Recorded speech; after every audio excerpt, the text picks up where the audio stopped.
Okay, we're back. I didn't want to rush Ellis Island too much just because it is pretty key. So, what I was saying about Castle Garden, so this was in, at the port or area, the close to the port of New York proper. And so it was, more within the city. But Castle Garden had been a fort, had, seen some uh, action in the War of 1812, and it had been repurposed in New York as a theater for several decades.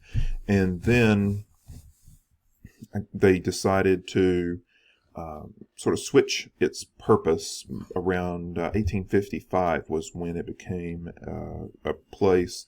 It was really America's, first place to receive immigrants, process them in a specific way, and examine them. But that was part of the immigration process, and it saw about 8 million people there at Castle Garden. And but like I said, um, it did have sort of a bad rap, as you would say. So like I said, you know. Biblical style money changers, railroad agents who are taking advantage of people, baggage handlers who might hold their bags hostage for a bit more money. So a lot of newspapers who were in the progressive mindset in the by the late 1880s are looking at this saying this is abusive and we need to do something about it. So Congress investigates, government steps in, and that location ends up being closed. And so they temporarily move immigrant processing to a sort of a shipping facility for a very small amount of time. I think it was less than 2 years. And that's while they were prepping Ellis Island, which is what we're talking about here. And so this is an island off the coast of New Jersey, about a mile south of Manhattan. And it's called Ellis Island because the person who owned it from the 1700s was a shipping professional named by the name of Ellis, and so that's how it got its name. But basically, it had been used by the government as sort of a fort and a place to store powder, explosives, for a long time because they'll keep it away from the city itself as a sort of a safety measure. And it was sold, and the federal government, took over the processing of immigrants. It formed the Bureau of Immigration, and in 1892, they built out this facility. In 1892, they opened it, and it would last until 1924. So a pretty good run for the facility, not a massive amount of time, but this was the height of immigration to America from Europe. And so about 12 million total people came through here. 8 million came through Castle Garden during its run, and then about 12 million total come through Ellis Island. So it's a really important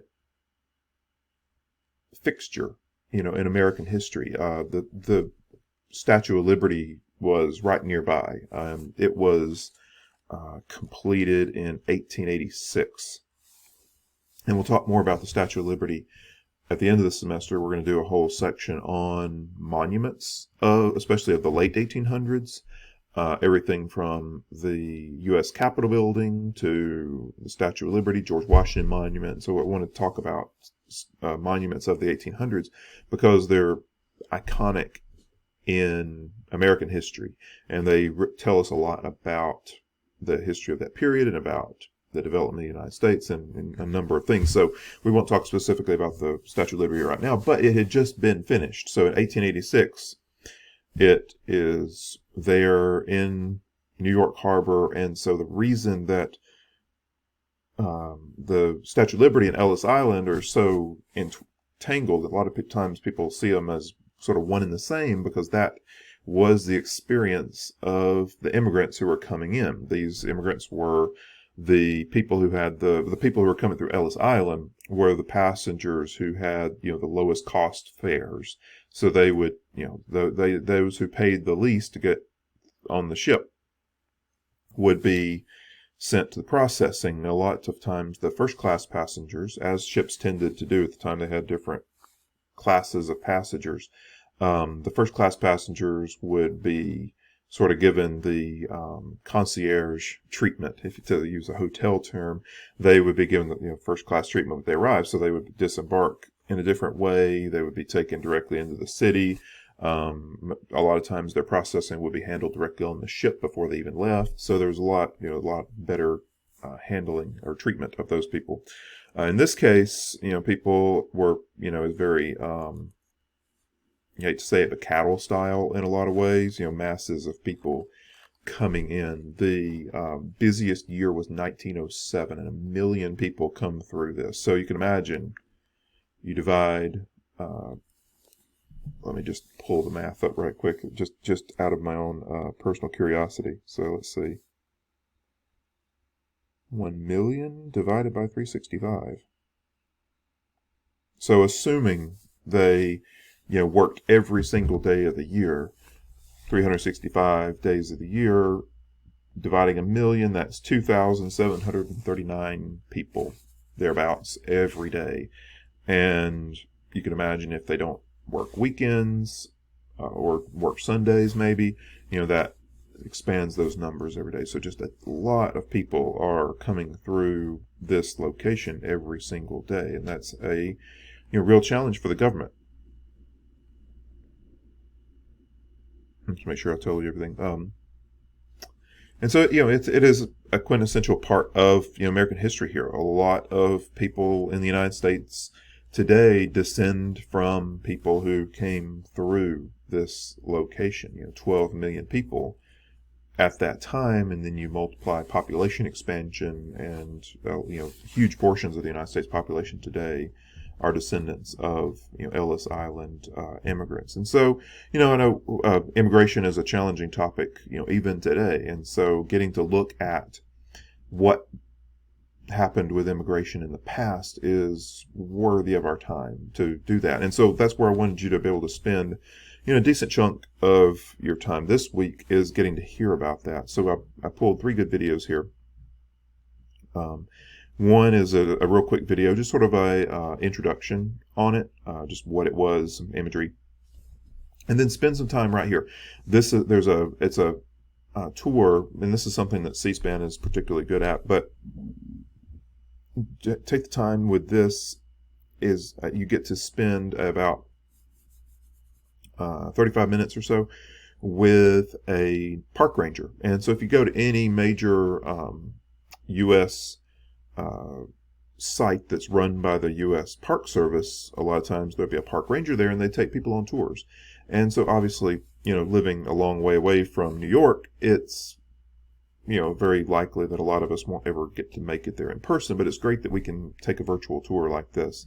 And so you just get to spend the time, you know, it's edited well, and so you get to spend the time with that park ranger, and then they're telling you about all the way that it all worked while you're looking at the place, and you get to tour the whole facility, and it's many acres on this island. So that's great to get to see. So spend your time there. It's well worth it. Just for your personal knowledge of how immigration has worked through the years. It's quite good.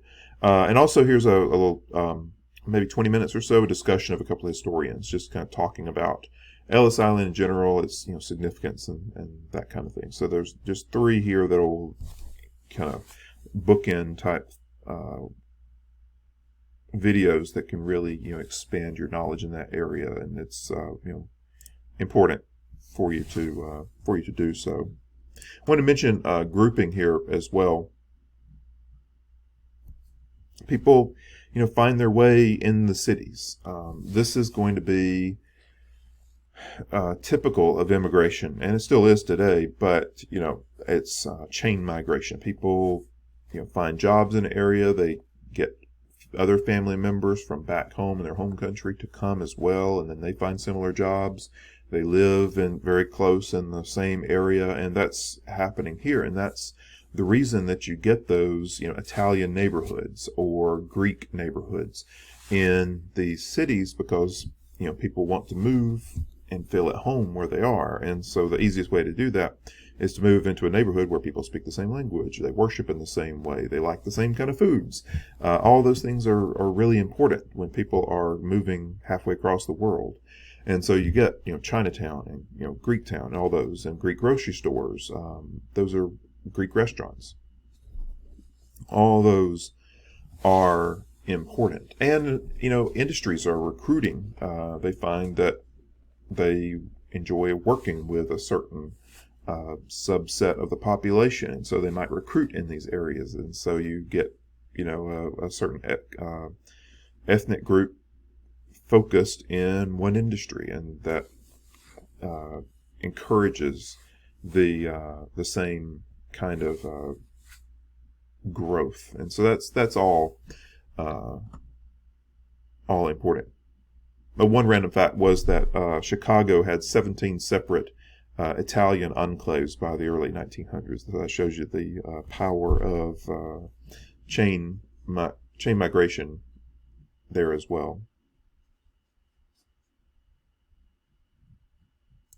And there were obviously some negative responses to immigration. Over time, the response of the country changes to shift. It shifts in which group is going to be blamed for the ills of society at that time. So for a good long time, it was the Irish who were looked down upon the most. For another period, especially on the West Coast, the Chinese get blamed for all sorts of things. And over time, it changes. The Italians weren't liked for a while, and then it shifts to some more Eastern European, and it depends on the city and the time frame, but that is just the way that the United States seems to function if you just look at the history of immigration over time. And you see that a lot of the same arguments pop up over time. You see people arguing about, people are diluting the job market for the people that already live here, and they're taking away jobs and all that. That pops up again and again and again. Humans rarely change in history is something that you learn. And people do become genuinely prejudiced. They don't like people's religion, or they don't like their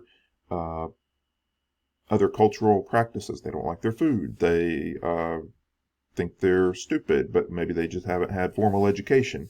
They think they're dirty, but maybe their culture hadn't been influenced by the Industrial Revolution and the sanitary pushes at the time. And so, people a lot of times aren't giving people the benefit of the doubt to become part of the new society that they're in. But you do get a lot of nativist type pushes, and also a lot of pushes for immigration restrictions. So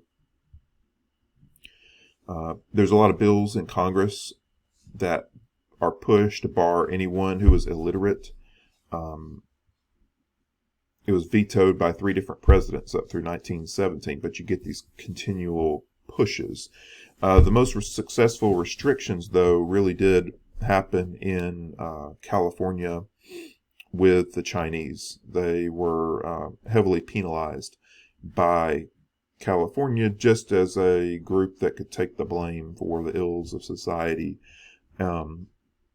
By 1880, there were 75,000 Chinese in California, so about 1/9 of the population. In 1882, Congress passed the Chinese Exclusion Act and barred Chinese from coming into the country for 10 years. And then in 1902, they extended that indefinitely. Those restrictions weren't lifted until the 1940s. So that was just like, we don't want any more of these people coming into the country. And so they just shut it off, which is one of the most extreme measure that probably the country has ever seen as far as a particular group.